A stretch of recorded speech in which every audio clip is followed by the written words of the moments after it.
Friends, we have an exclusive for you. Welcome, everyone. Valery Dmitrievich Solovey, political scientist. Valery Dmitrievich, hello. Hello again. Greetings to all our esteemed viewers and listeners.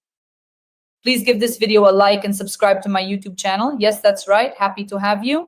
If you usually watch on the Primoy channel website, click on the title. There you'll find options to listen and subscribe.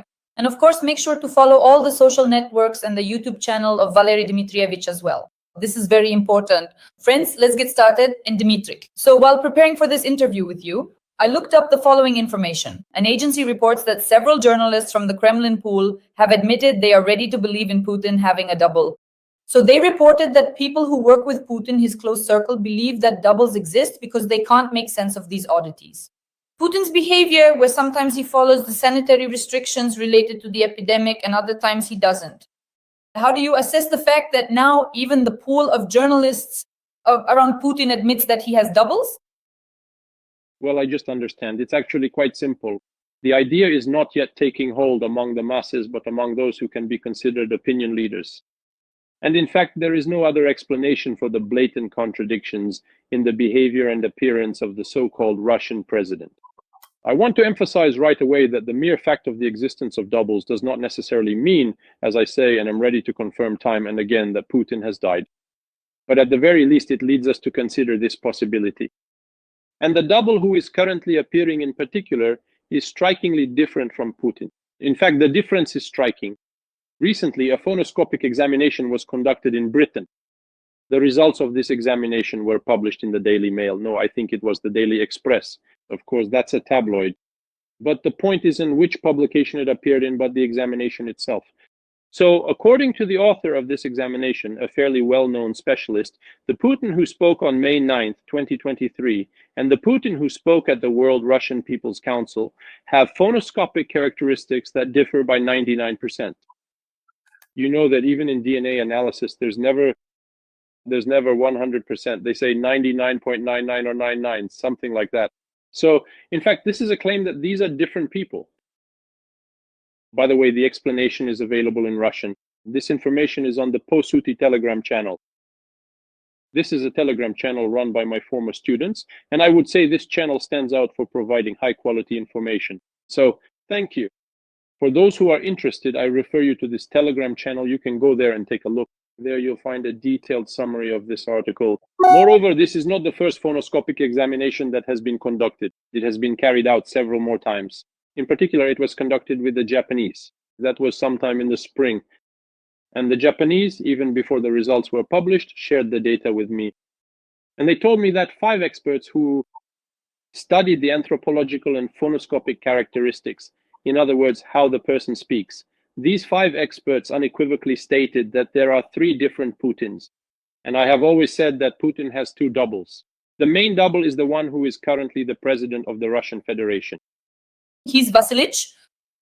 He's Vasilich. His real patronymic is Vasilich. But since he changed his last name, first name, and patronymic, he is now Vladimir Vladimirovich Putin. Of course, this is cheap casuistry, I understand. Well, Russia is the country it is, for better or worse. So this idea will also start to break through into people's consciousness. Moreover, it already has. Here are the FSO poll results that were just recently, this morning in fact, published by the General SVR Telegram channel. 70% of people in Russia have heard about Putin's death, and 18% believe it. And 41% consider that it might be true. This means that half are inclined to agree that Putin is no longer alive. And you have to agree, this is a completely different informational and psychological reality compared to what it was, say, before the end of October. And it was created through the efforts of the General SVR Telegram channel, myself, and through journalists who, in one way or another, fueled and discussed this news. Friends, we are all instruments in the hands of Valery Dmitrievich. That's how it turns out. And of course, I'd like to flatter myself, but that wouldn't be true. But as far as PR goes, it's brilliant. From a PR perspective, this is a brilliant campaign. Brilliant. I think it will be studied. It will definitely make it into the textbooks, especially when it's confirmed, when there will be such evidence that it's an absolute 100%, 146% truth. Valery Dmitrievich, look, first of all, memes like this are starting to appear. Your refrigerator is full. I showed them to you before the program. I especially like the Smeg meme. It did the branding for Solovey.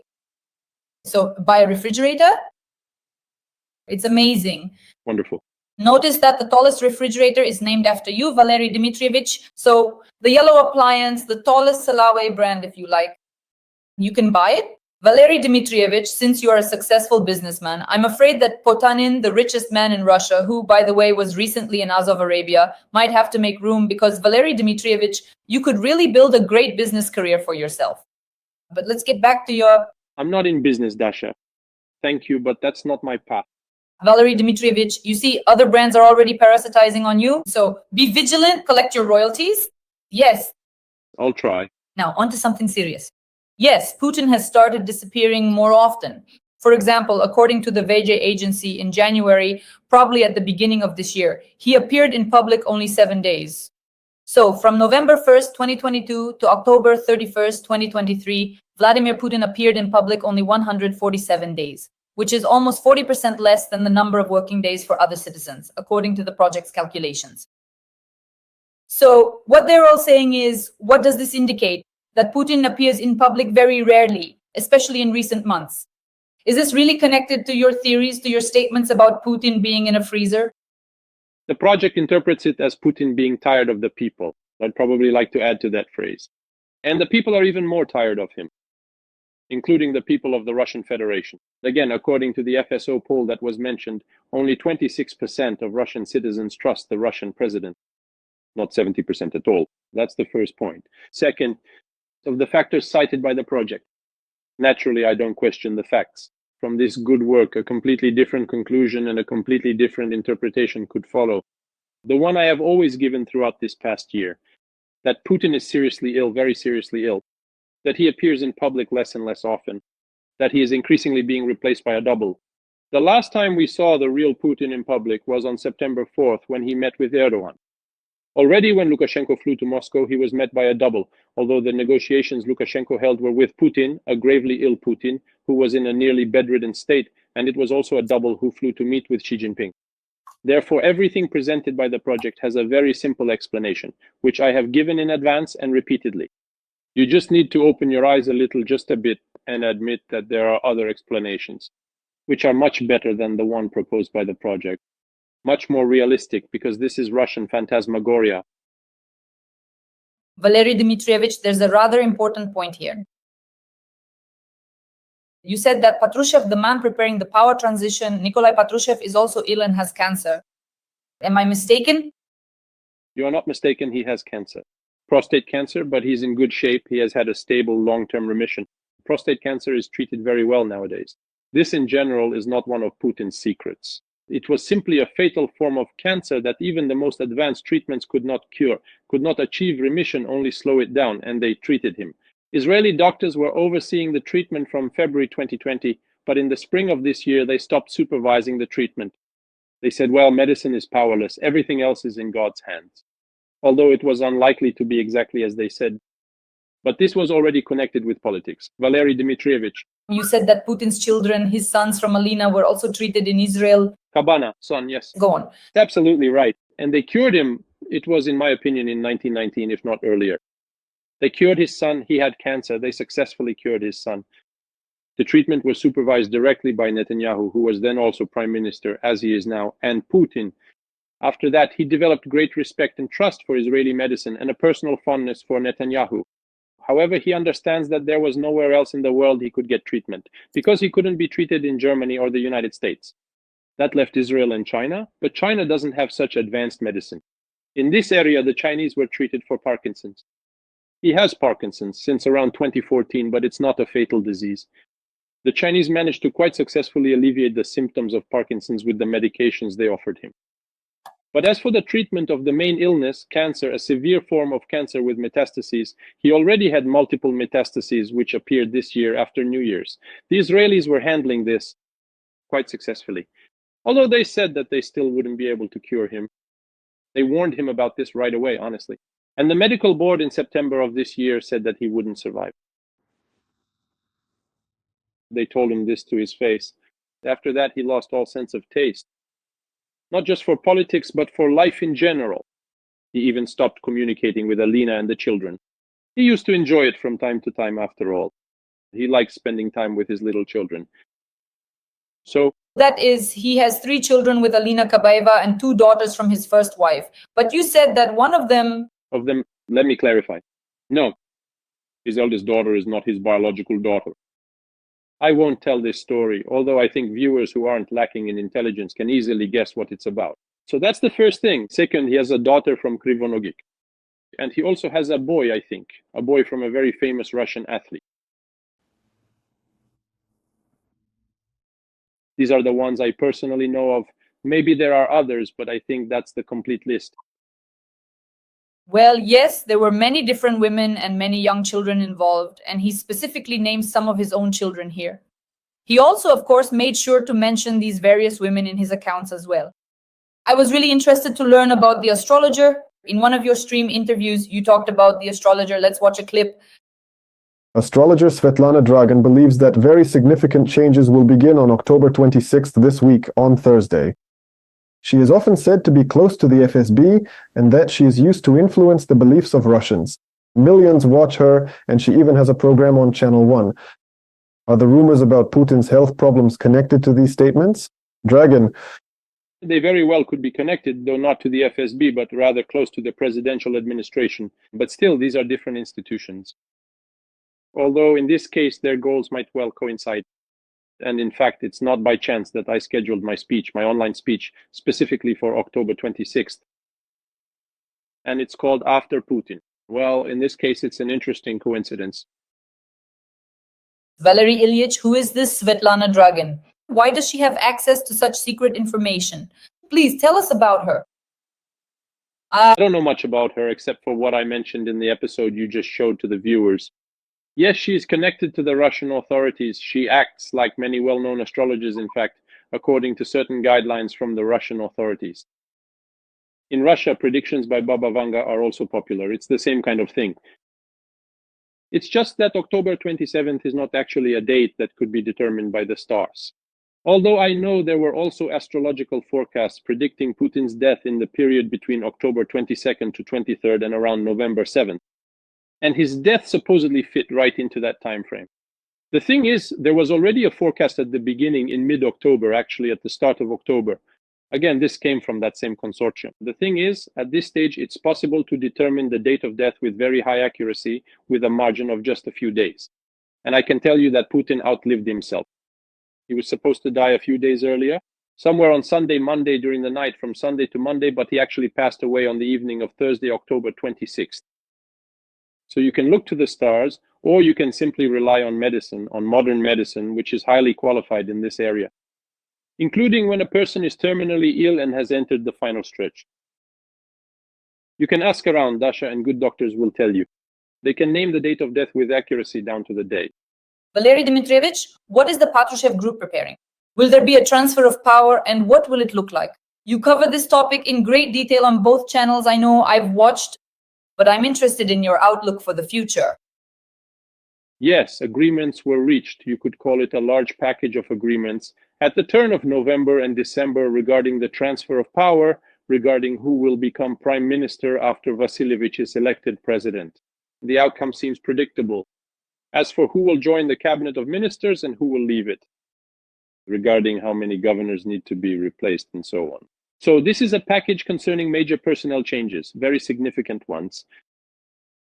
And then the plan is to repeat that scenario.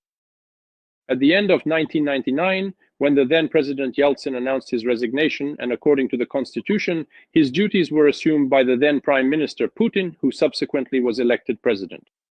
The plan is to repeat this scenario. However, these agreements, this scenario, will encounter very serious obstacles, extremely serious ones. It is quite possible, or even likely, that this scenario will be revised along the way, that some problems will arise.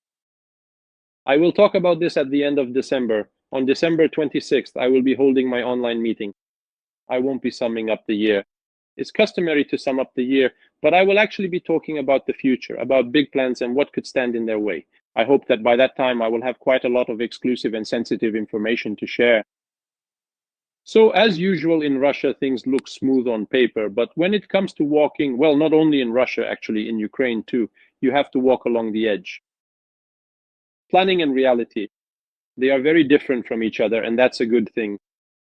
But the PAK is planning to stay. Maria Vorontsova, the position of this healthcare official. And I heard Gennady Vladimir Gudkov, by the way, he has great respect for you and we regularly do streams together. He said that according to his information, Sechin might become a deputy in the government. How credible is this information? Gennady Vladimirovich is truly a person I have great personal sympathy for. He's a real human being, and we've always had a very good relationship, which I hope will continue. Yes, that's true. Sechin is being considered for the post of deputy prime minister, overseeing the fuel and energy sector. That's true. But let me repeat once again, Dasha, all of this is just speculation at this point. What will actually come to pass and how it will happen is completely unclear. The situation is marked by a very high level of turbulence. So far, this turbulence is confined to the elite. For now, it's within the elite.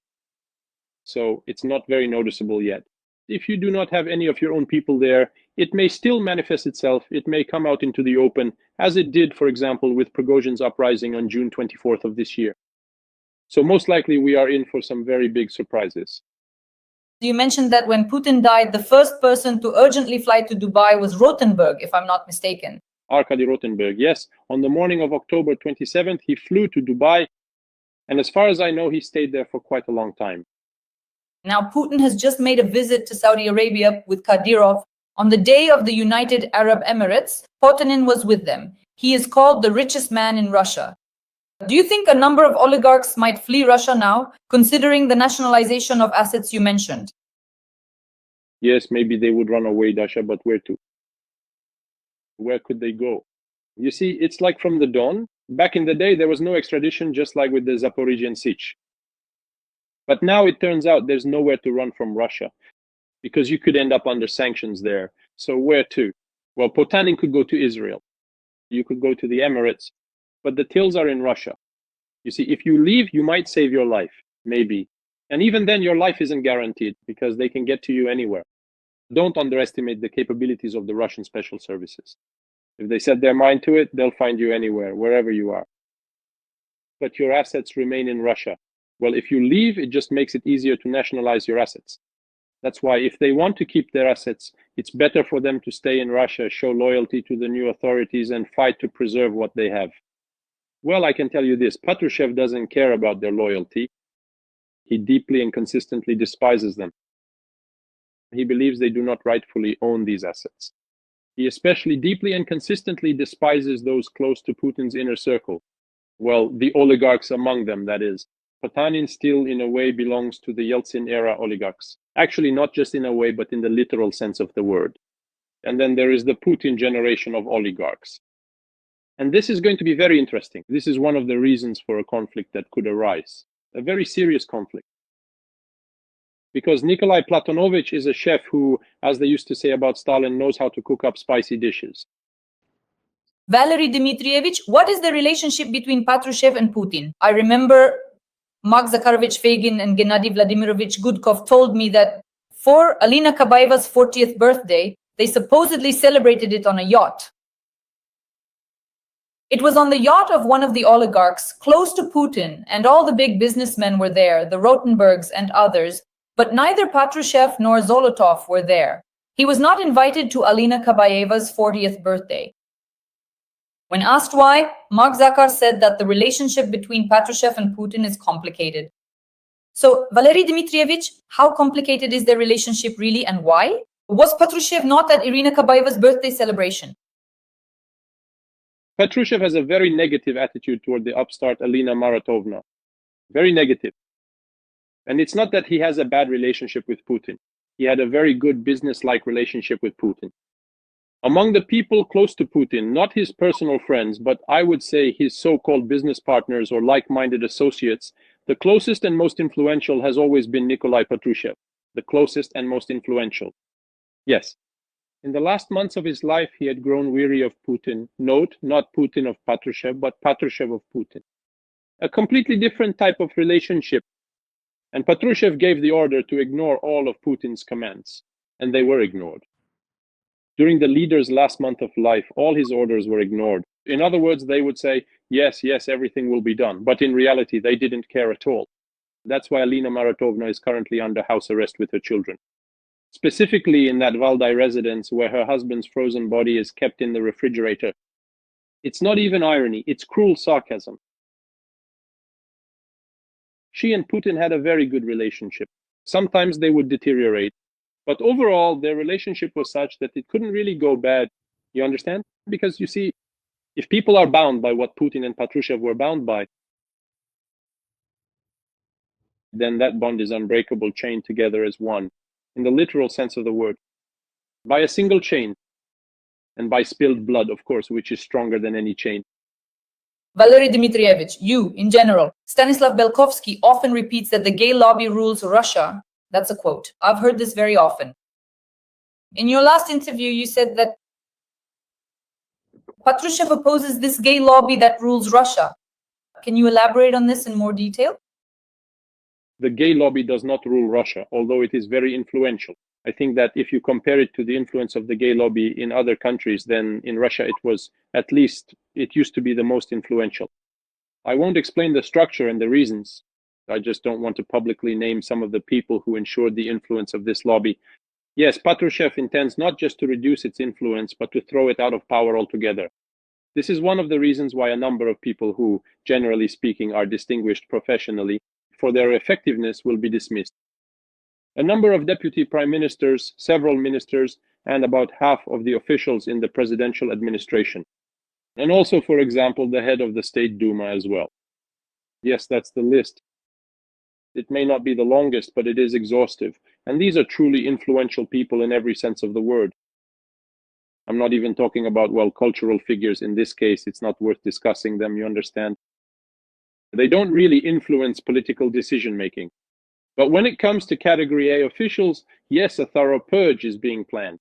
And I think this will also be one of the lines of conflict. So it turns out that Patrushev has a particularly negative attitude toward all these Western democratic values. He's more authoritarian because he doesn't accept LGBT representatives in power.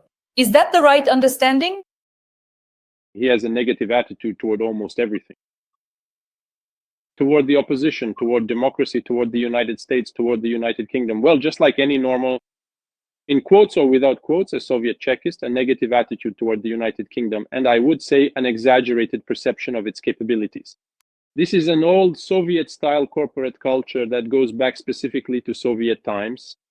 And Nikolai Patrushev, yes, he and Putin are from the same generation. They seem to have absorbed the same values, but there is a significant difference between them, or rather there was.